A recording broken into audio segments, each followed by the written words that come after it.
Yun no, dito tayo ngayon sa may Centennial Park. Yan, tara magja-jogging tayo para mabawasan yung ating mga taba sa katawan. Kaya tara na, ano pang hinihintay nyo, samahan nyo ako. Yan, maganda mag-jogging dito kasi maraming puno tsaka presko.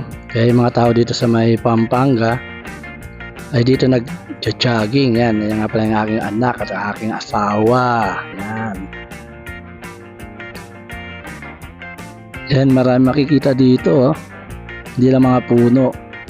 Yan, oh, meron pang kapihan sa mga establishment dito. Kaya talaga malilibang kayo habang nagja-jogging kayo. Yan ang mga barracks, tsaka may mga pahingahan din dyan, upuan, no? Na kapag napagod ka, dyan ka umupo. Yan, oh, may mga event pa pala ngayong araw na to. Yan. Tatakbo sana ako dyan kaso tsaka na lang. Yan o, tingnan nyo naman. Yan. Yung mabala kayo, may CR din naman pala dito. Kapag nagsi-CR kayo, pwede kayo dyan o. Yan, dito yan sa Clark. Kaya punta kayo dito.